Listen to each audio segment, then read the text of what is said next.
Welcome to the Global Heat Map. It's an initiative by USI of India where we will take you through important international and strategic issues of last week to update all candidates appearing for any competitive exam. In this episode, we will cover the disengagement of LAC following President Xi and Prime Minister Modi's visit and all that happened in BRICS. Israel has attacked on Iran. We will talk about it. What next? And what about the ceasefire? Russia has moved forward in Donetsk region. Also speculations about North Korean troops and Zelensky's approach to peace. Similarly, we will also be talking about the Indo-German relations as well as a visit of the Spain Prime Minister to India. There has been terror attack in Turkey. We will talk about it. Pakistan looking for more loans. Bangladesh continues to be in chaos. And we need to be watchful of what is happening in J&K and Manipur. So coming on to the first topic, that is disengagement at LAC. Why was it required? As of now, disengagement was essential because in Depsang and Demchok, the troops were dangerously close to each other in a manner that it could have led to any accidental trigger and that could have escalated beyond proportion. So therefore, that was necessary that both countries and both the armies disengage with each other. What does it mean? That in these two areas, the disengagement has taken place, the verification is being done. After the verification, which should happen within a day or two, after that, patrolling will start in these two areas. The patrolling is also being guidelined by a mutual agreement which has been agreed upon, whether it is a short-range patrol or long-range patrol. The numbers will be guided, the timings will be guided so that they don't clash with each other. At the same time, wherever the buffer zones were created, that is the earlier points of engagement, in those areas, the buffer zone is still in place and the talks will go on as to how the patrolling can be regulated in those areas. Similarly, as far as all other issues pertaining to border are concerned, they will also remain under discussion. All issues of border have not been resolved as yet, and I think the resolution process will continue. The news of this disengagement is a good news, and it's a welcome step, and it's an icebreaker to for better relations between the two countries. Why it had to happen now? The reason is very simple. China would like to reduce its engagement points for its military. There are 1 lakh troops of China and India along 3,488 kilometers of border. Obviously, if China has got more engagements in Taiwan, in South China Sea, they would like some of the engagements to come down here. And therefore, there was an intention of Chinese also to perhaps agree to this kind of disengagement. As far as India is concerned, certainly we will also like to reduce the cost of the deployment, which is very heavy because LOCization of LAC has taken place. At the same time, we would also like to normalize the relation to some extent as far as trade is concerned, because the way China emerged as a global factory, and if 30% of the manufacturing of the entire world is in China, it is very difficult for India to grow economically without depending on China. So therefore, we are dependent on raw materials, we are dependent on machineries, and there are a whole lot of other critical items on which we are dependent. So therefore, a normalization of trade relations is also necessary for Indian economic growth. And therefore, perhaps both the countries thought that with the hectic diplomatic negotiations and military negotiations, I think this is a good beginning which has been made. Now, all this happened in BRICS. So, as far as BRICS is concerned, a few good points which are very evident and which the candidates must remember. Number one, Putin is not as isolated as Western countries thought it to be so, number one. And secondly, if you see the outcome of BRICS, few things become very evident. The whole world is looking for expansion of BRICS. Many countries want to join BRICS. The United Nations has not been able to resolve global issues, So perhaps countries are looking at alternate organizations, and BRICS happens to be one. And it's an important organization in a manner in terms of population and the portion of the global GDP. Similarly, the um, weaponization of the monetary system has taken place in last few years, and therefore there is a need for countries to get together to trade in local currencies, as well as to have some kind of digital payment system independent of SWIFT. So these were some of the highlights which were important as far as BRICS is concerned. Now shifting focus to uh, Israel conflict with Iran and its proxies. Israel has attacked Iran. The attack was moderated. The attack was not with full scale of the kind of the rhetoric which their defense minister made a little while earlier. Apparently, Israel was mindful of the red lines of USA not to attack the nuclear facilities or petroleum infrastructure. At the same time, they did attack some military targets. Uh, the Iranians also have not overplayed it, as their supreme leader has said that we should neither overplay it nor underplay it.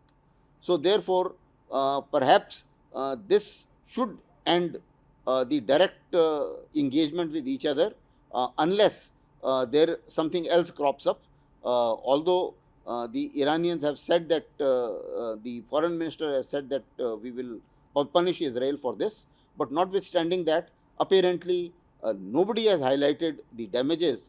So the incentive for further escalation is not there as far as the direct confrontation is concerned. Now coming on to the proxies. As far as proxies are concerned, Hamas has been weakened, and so is the case with Hezbollah. But they are not out. They are still attacking Israel. And as far as the ceasefire is concerned, while both are saying that we are interested in ceasefire, but I don't visualize a ceasefire being coming up so early, for the simple reason because Hezbollah is yet to settle scores with them, and same is the case with Hamas. And Hezbollah has also nominated a new leader, and therefore the new leader will also try to take some revenge of whatever has happened in recent past, and may not play to the tune of Netanyahu, who is looking at a greater Israel, who is looking at Lebanon without control of Hezbollah and Gaza without control of Hamas.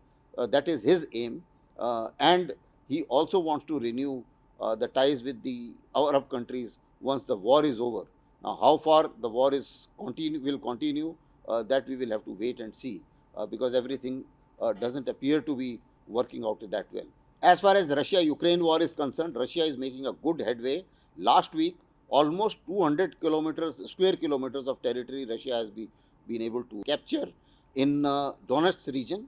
At the same time, in Kursk region, there is news of Korean troops, North Korean troops coming in. US intelligence agencies, the South Korean intelligence agencies, they as well as the Ukrainian agencies have confirmed to say that almost 10,000 North Korean soldiers have entered Russia, or they are being trained, and almost 3,000 have been deployed in Kursk region.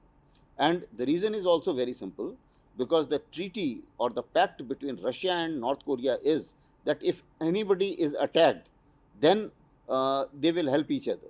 So Kursk is the only reason where Ukraine has attacked Russia. So therefore, a deployment there would make a strategic sense in terms of the legalities. So perhaps that would be a reality, and Russia, although initially denied it, but subsequently is not denying the presence of the North Korean troops. As far as Zelensky is concerned, he is also now looking at a hybrid mode of peace, making peace in a manner that he wants to continue deterring Russia with the help of Western, but he also admits that Western countries can help him fighting the war, but they cannot end the war, and therefore he is looking at South Asia to end the war, and he is also looking at Prime Minister Modi that perhaps he has an access to Vladimir Putin and he can end the war. And he's also looking at organizing the next peace summit in India. Let's see whether it happens or otherwise. Uh, there are some other developments in a manner that Spain Prime Minister came to India. The idea is very simple. We want to make a transport aircraft here. The Tata company is making the transport aircraft, and the manufacturing base will be here in India, which has been inaugurated by a Prime Minister, both the Prime Ministers. At the same time, it is also, Spain will also give us 16 aircrafts in ready to fly condition, besides 40 being made in India. And this can be used for civil aviation as well as for military purposes. So that's a big takeaway as far as Spain is concerned. Germany is also looking at India. Their Chancellor visited India, and in that, the important takeaways is that firstly, there was intergovernmental consultation here, which involves both the cabinets meeting being co-chaired by both the leaders, and Germany is looking at fair amount of manpower transportation or skilled manpower transportation to Germany from India, and therefore the visas have been increased 4.5 times. They also had a business conference here, the Asia Pacific Business Conference, which they hold, and they also are looking at Indo-Pacific in a much more meaningful way, considering an alternative to China. They need an alternate market from China, considering the situation which has arisen because of tariffs on Chinese e-vehicles. Germany also feels that it should engage and explore the large consumer market of India.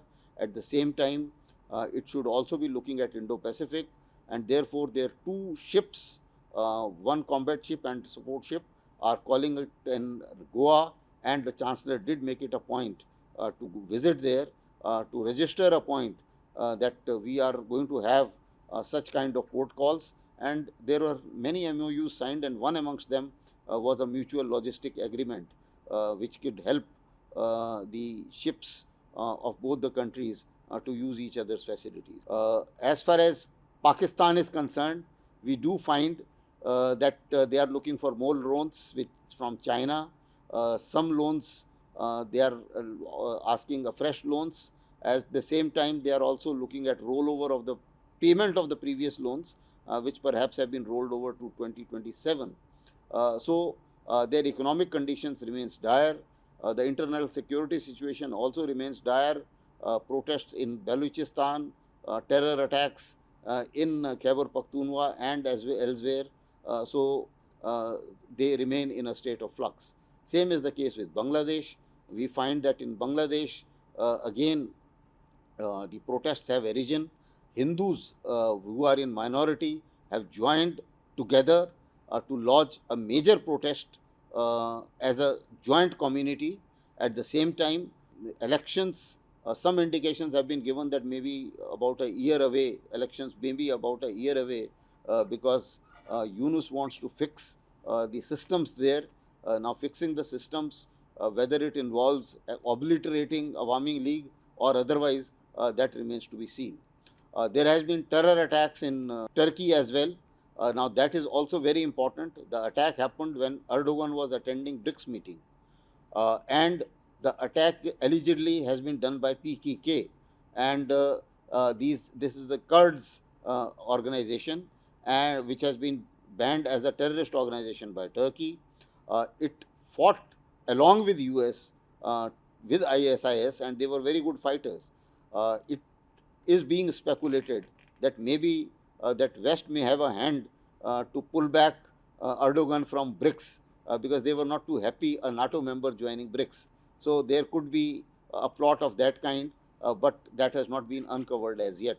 It's only speculations. We continue to have some kind of terror attacks in Kashmir as well as in Jammu region, for very simple reason, because this is a last attempt just before winters of Pakistanis to infiltrate terrorists, and they to create, obviously they have to create problems in Kashmir to label India as a threat, so that the military can remain in power and say that okay, we are the only organization which can save Pakistan, and therefore all levers of power should be with us. So that's the reason why they would like to it to be active, and that is, this is the season in which invariably almost all years they do increase the frequency of the terror attacks. As far as Manipur is concerned, the security forces are doing what they are doing, but at the same time, the problem is political as well as transborder. And these two factors, I think, need a very sensitive dealing from the government side as well as from the politicians, whether it is local or it is the central government. So, this is what generally happened this week. We will see you next week with the roundup of next